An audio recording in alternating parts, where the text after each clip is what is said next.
Jeeva today பார்வையாளர்களுக்கு வணக்கம். இன்றைய நேர்காணலில் திராவிட இயக்க திறனாய்வாளர் பேச்சாளர் வல்லம் பசீர் அவர்கள். தொடர் வணக்கம். வணக்கம். ஜெயலலிதா அம்மையார் 2016க்கு முன்பு சொன்னாங்கன்னு நினைக்கிறேன், கண்ணு கெட்டிய தொலைவு வரை எனக்கு எதிரிகளே தெரியல அப்படிங்கிற ஒரு நிலையை அவங்க கூறியது அரசியலில் ரொம்ப பிரசித்தம். அதற்கு பிறகு அந்த கட்சி இரண்டாக உடைந்தது. அவருடைய மறைவுக்கு பிறகு ரொம்ப ஒரு கட்சியினுடைய ஸ்திரத்தன்மை போனதற்கு பிறகு மற்ற எதிர்க்கட்சியினர் சொன்னாங்க, பார்த்தீங்களா கண்ணு கெட்டின தூரம் வரையும் எதிர்க்கட்சியிலே தெரியலன்னு சொன்னாங்க, பக்கத்திலே எதிரிகள் இருந்திருக்கிறாங்கிற மாதிரிலாம் விமர்சனங்கள் வந்தது. இன்று பிரதமர் சொல்லியிருக்காரு, இப்போ எதிர்க்கட்சிகள் தான் நிரந்தர எதிர்க்கட்சிகள் தான், அவ்வளவுதான் அப்படிங்கிற மாதிரியான ஒரு டோனில் பிரதமரும் சொல்லியிருக்கிறாரு. இதை எப்படி பார்க்குறீங்க நீங்கள்? 2014ஆம் ஆண்டு ஜெயலலிதா அம்மையார் அதை சொன்னார். காரணம், அன்புமணி ராமதாசும் பொன் ராதாகிருஷ்ணனும் தவிர வேறு யாருமே வெற்றி பெறவில்லை. எல்லோரும் அதிமுக தரப்பில் வெற்றி பெற்றார்கள். அதிலும் குறிப்பாக பிரதான எதிர்க்கட்சியாக இருந்த திராவிட முன்னேற்ற கழகம் ஒரு இடத்தில் கூட வெற்றி பெறவில்லை என்ற காரணத்தால் தான் அந்த செய்தியை அவர் பேசினார். எனக்கு நன்றாக நினைவு இருக்கிறது. அதே செய்தியை தான் அவர் 2016 தேர்தலில் 2014 அதே தேர்தல் முடிவு 2016 அமையும் என்று சொன்னார். அதில் ஒரு புரட்சியும் இருந்தது. காரணம், இதுவரை எம்ஜிஆர் காலத்தில் கூட அப்படி ஒரு புரட்சி நிகழ்ந்ததா என்று எனக்கு நினைவிலே இல்லை. 234 தொகுதியிலும் இரட்டை இலை சின்னத்திலேயே வேட்பாளர்கள் போட்டியிட்டார்கள். கூட்டணி கட்சியான தனியரசு, தமிமுன் அன்சாரி, கருணாஸ் போன்றவர்கள் கூட அந்த தேர்தலில் இரட்டை இலை சின்னத்தில் தான் போட்டியிட்டார்கள். இன்னொன்று, பலமான அணியை கட்டுவதற்கு ஒரு புறம் முயற்சி திமுக சார்பிலே நடந்தது, இன்னொரு புறம் மக்கள் நல கூட்டணி. ஆனால் ஜெயலலிதா அம்மையார் சின்ன சின்ன கட்சிகளை சேர்த்து கொண்டே அப்போது ஆட்சி அதிகாரத்தை மீண்டும் கைப்பற்றினார் என்பது வரலாறு.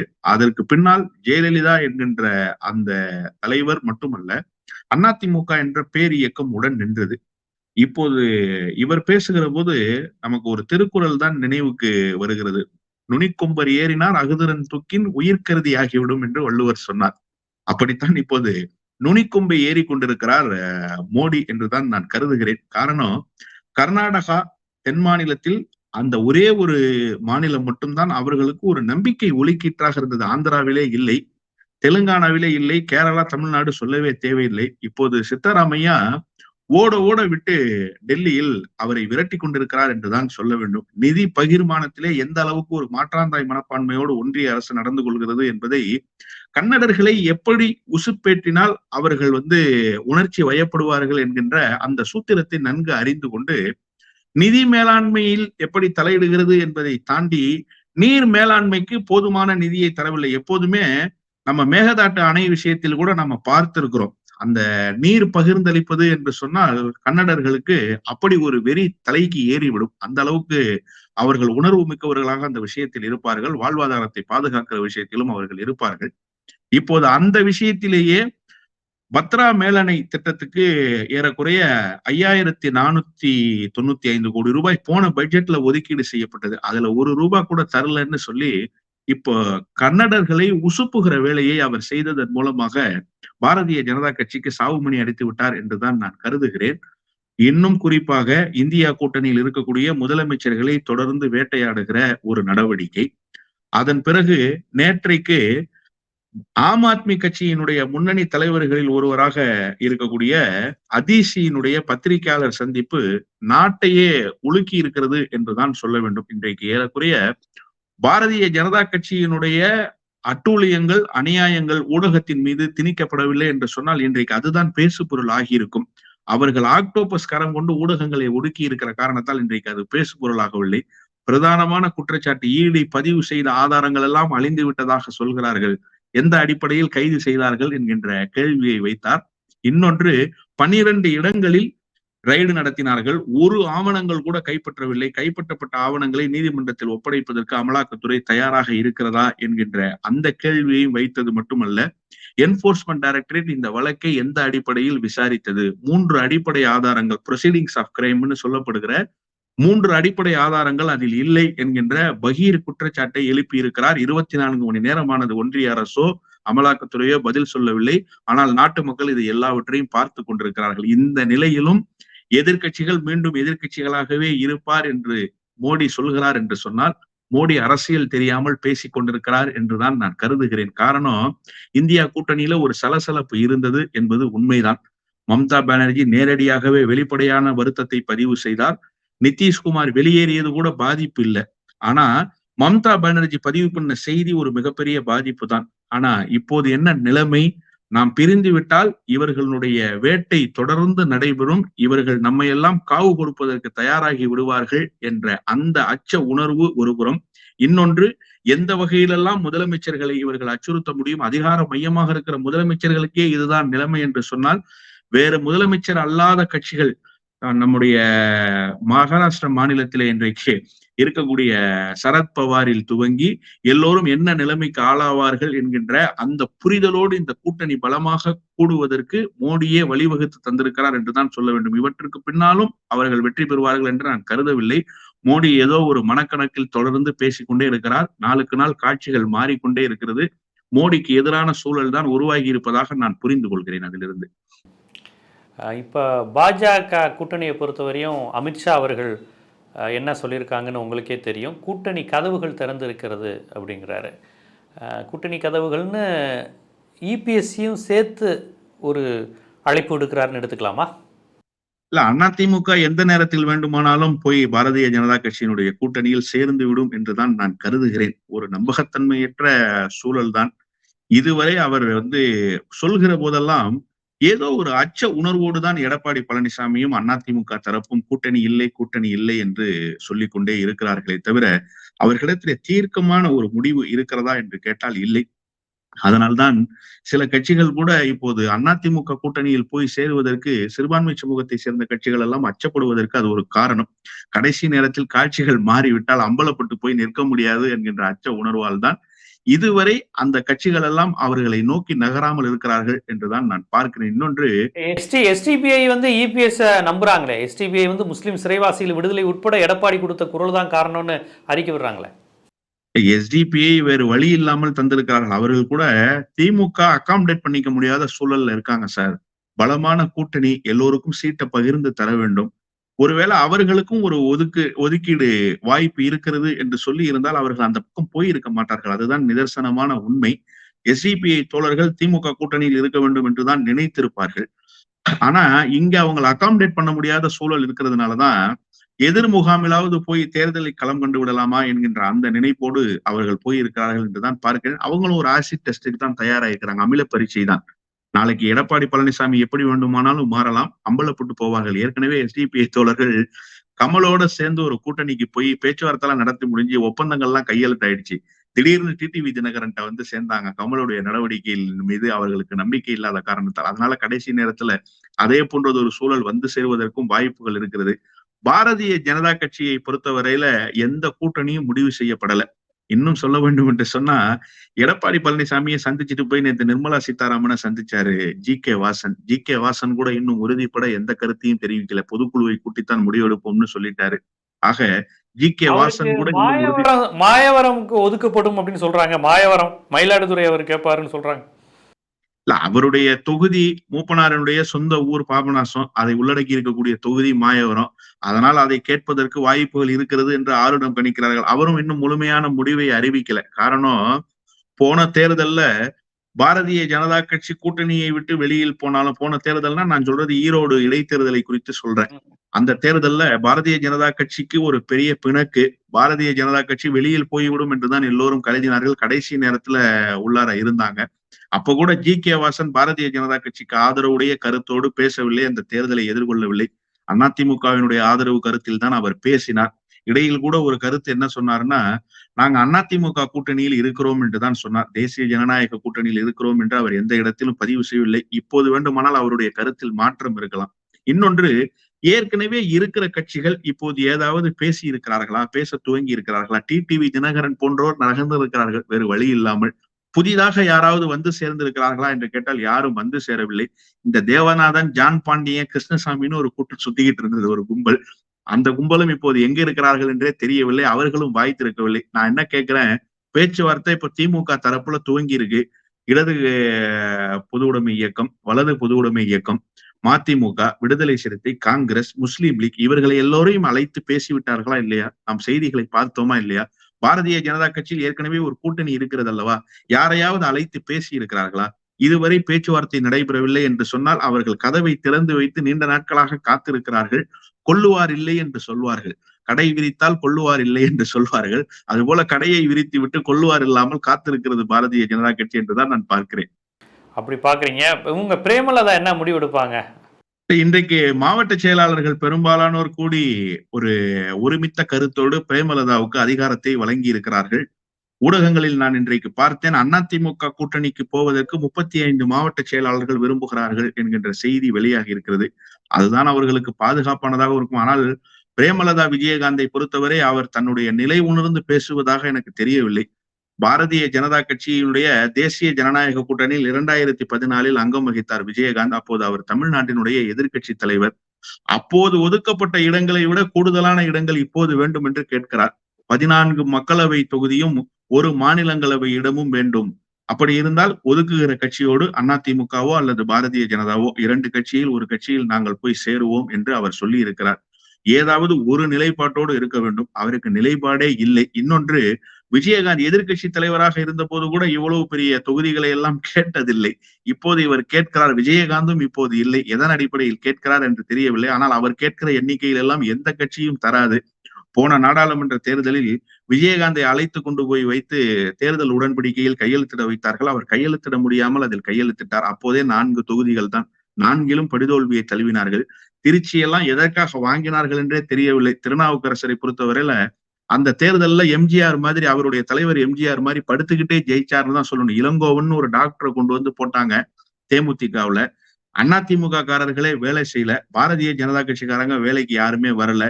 காங்கிரசினுடைய வேட்பாளர் திருநாவுக்கரசர் பல லட்சம் வாக்கு வித்தியாசத்துல படுத்துக்கிட்டே ஜெயிச்சார். பெரிய வேலையெல்லாம், தேர்தல் வேலையெல்லாம் அவர் அந்த நேரத்துல செய்யல.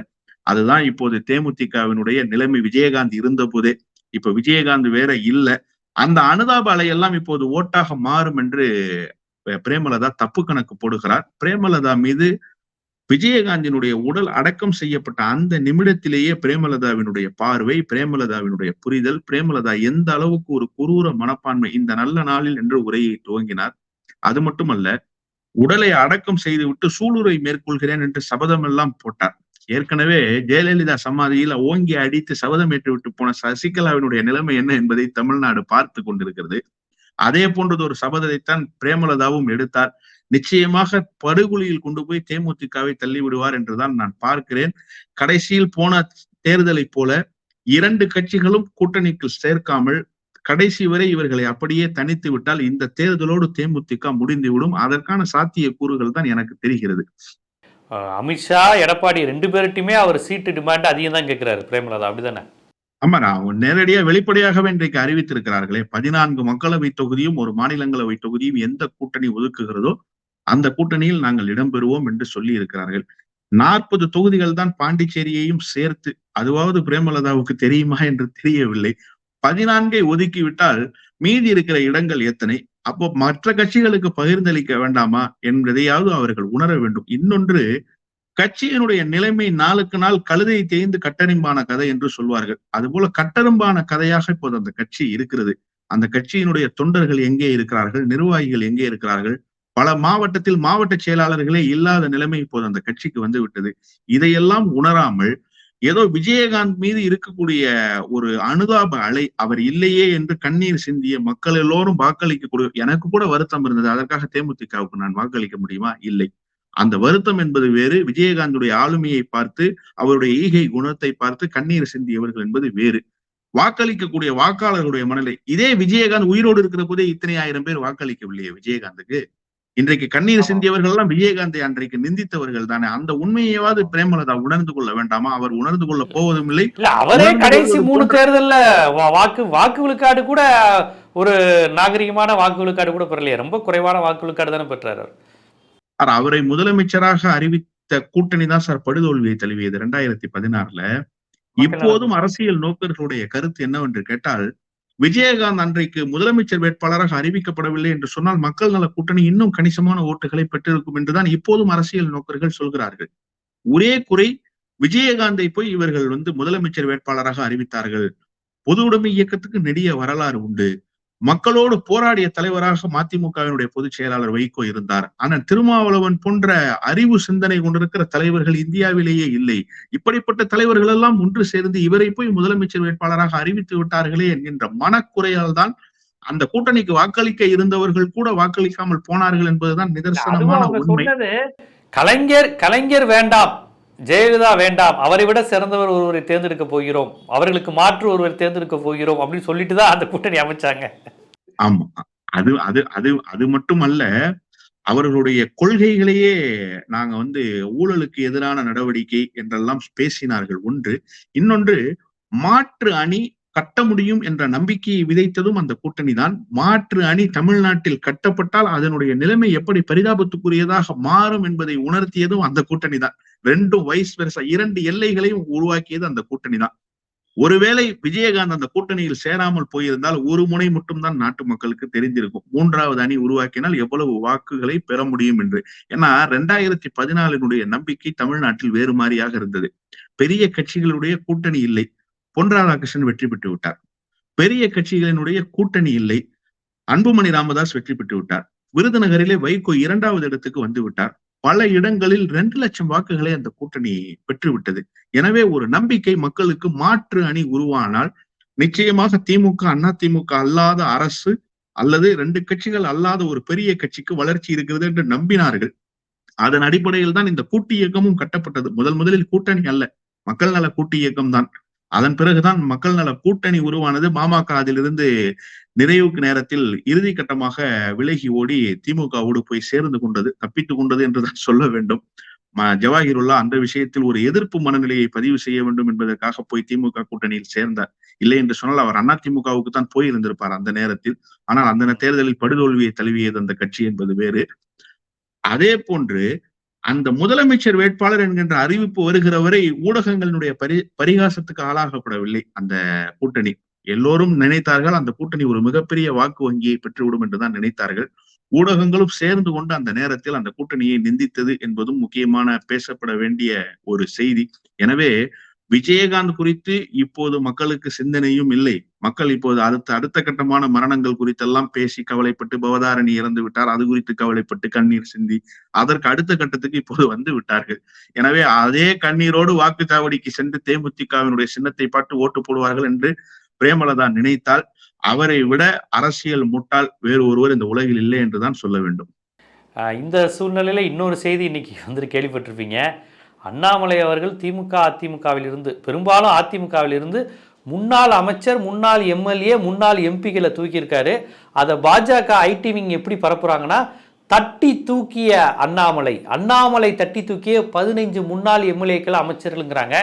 எனக்கு இது புரியல. அதாவது ஏற்கனவே எம்எல்ஏவா இருந்த இன்னொரு கட்சியிலிருந்து 15 பேரை ஒரே நாளில் கட்சியில் சேர்ப்பது அப்படிங்கிறது ஒரு அரசியலினுடைய சாதனையா, இல்லை அதெல்லாம் பவர் பாலிடிக்ஸ்ல இதெல்லாம் ஒரு பெரிய விஷயமா? எனக்கு புரியல. நீங்க ஒரு அரசியல் விமர்சகரா சொல்லுங்களேன்.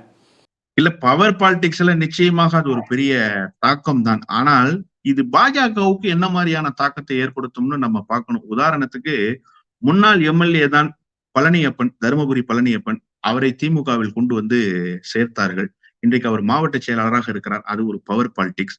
அதே போன்று முன்னாள் அமைச்சர் தான் செந்தில் பாலாஜி, அவரை கொண்டு வந்து திமுகவில் சேர்த்தார்கள். எவ்வளவு பெரிய உயர்ந்த பொறுப்புக்கு வந்தார், எவ்வளவு பெரிய அதிகார மையத்தை கொங்கு மண்டலத்தில் உருவாக்கினார் என்பதை நம்ம பார்த்தோம். அதே மாதிரி முன்னாள் நாடாளுமன்ற உறுப்பினர் தான், முன்னாள் சட்டமன்ற உறுப்பினர் தான் தங்க தமிழ்ச்செல்வன். அவர் திமுகவுக்கு வந்தார். இன்றைக்கு அவர் ஒரு மாவட்ட செயலாளராக இருக்கிறார், ஒரு பவர் சென்டராக மாறி இருக்கிறார் அந்த மாவட்டத்தில். இதையெல்லாம் நம்ம வெற்றி பெற்றிருந்தா, ஓபிஎஸ் எடுத்து ஜெயிச்சிருந்தா அவர் கண்டிப்பா அமைச்சராயிருப்பார். இதெல்லாம் பவர் பாலிடிக்ஸ்ல மைலேஜ் தான். ஆனா நீங்க என்ன பவர் பாலிடிக்ஸ் பண்றீங்க, எங்கிருந்து பண்றீங்கிறது முக்கியம் இருக்கு. எதிர் முகாமிலிருந்து திமுகவுக்கு வந்தார்கள். இப்போ அண்ணா திமுக உங்களுக்கு எதிர் முகாமா? திமுகவிலிருந்து நீங்கள் யாரையாவது அழைத்து செல்ல முடிந்ததா? அதே போன்று காங்கிரஸ் கட்சியிலிருந்து நீங்கள் யாரையாவது அழைத்து சென்றீர்களா? அல்லது நீங்க மதிமுக, விடுதலை சிறுத்தை, எதிர் கூட்டணியில் இருப்பவர்களிடத்திலிருந்து நீங்க யாரை அழைச்சிட்டு போயிருக்கிறீங்க? சேலஞ்சர் துரைன்னு ஒருத்தரை கூட்டிட்டு போயிருக்கிறீங்க. அவர் அமமுகவுல இருந்தவர். டிடிவி தினகரனுக்கு அவர் போற பிரச்சார வேனை வாங்கி கொடுத்தவர் அவர் தான் வடிவமைச்சாருன்னு ஊடகத்திலேயே நேரடியாக பேசினார் தினகரன் உங்க கூட்டணிக்கு வர்றதுக்காக காத்திருக்காரு. உங்கள்ட்ட பட்டியல் எல்லாம் கொடுத்துட்டாரு. அவர் கட்சியில இருந்து ஒருத்தரை கூட்டு போயிருக்கீங்க. இது உங்களுக்கு என்ன வகையில பலன் தரும்? ஒன்று. இரண்டாவது, சின்னசாமி சிங்காநல்லூர் தொகுதியில 2 முறை எம்எல்ஏவா இருந்தாரு. அவர் அதிமுக காரரு. அவரை கொண்டு வந்து சேர்த்திருக்கீங்க. அவர் அதுக்கு முன்னாடி எப்படி எம்எல்ஏ ஆனாருன்னா ஐஎன்டியூசியோட எம்எல்ஏ அவரு. காலானோட சேர்ந்து எம்எல்ஏ ஆனவர் அவரு. அந்த கட்சியிலிருந்து அந்த கட்சியிலிருந்து அதிமுகவுக்கு போனாரு. அதிமுகவில இருந்து இப்ப நீங்க கூப்பிட்டு இருக்கிறீங்க. ஒண்ணு. இன்னொன்று தேமுதிக நீங்க அதிக இடம் கொடுத்தா வந்துடுறேன்னு சொல்லியிருக்காங்க. தேமுதிகவினுடைய சட்டமன்ற உறுப்பினர் தான் திட்டக்குடி சட்டமன்ற உறுப்பினர் தமிழழகனை கொண்டு போய் சேர்த்திருக்கீங்க. இப்படி நீங்கள் சேர்த்திருப்பவர்கள் எல்லாம் அதிமுக, தேமுதிக, அமமுகவில் இருந்தவர்களை கொண்டு போய் சேர்த்திருக்கிறீங்க. இது எந்த வகையில உங்களுக்கு பவர் பாலிடிக்ஸுக்கு பயன்படும்? ஏற்கனவே உங்களோடு இருந்தவர்கள் தானே, உங்கள் கூட்டணிக்கு வருவதற்கு காத்திருப்பவர்கள் தானே. எதிர் முகாமிலிருந்து ஒருவரை அழைத்து வந்தால்தான் தட்டி தூக்கியதாக நீங்கள் சொல்வது உண்மையாக இருக்குமே தவிர, உங்களுக்கு அருகில் இருப்பவர்களையே இடம் மாற செய்வது என்பது எந்த வகையான அரசியல்? இது ஒரு கேலி கூத்தாக இல்லையா அண்ணாமலைக்கு? இதை பேசுபவர்கள் சிரிக்க மாட்டார்களா? இதை பார்ப்பவர்கள் சிரிக்க மாட்டார்களா? இது எந்த வகையிலும் உண்மையிலேயே பயன் தராது. மாற்று முகாம் என்று சொன்னால் விடுதலை சிறுத்தையிலிருந்து இப்ப திமுகல போய் சேர்ந்துட்டாங்க, தட்டி தூக்கி விட்டார் ஸ்டாலின் சொல்லிவிட முடியுமா?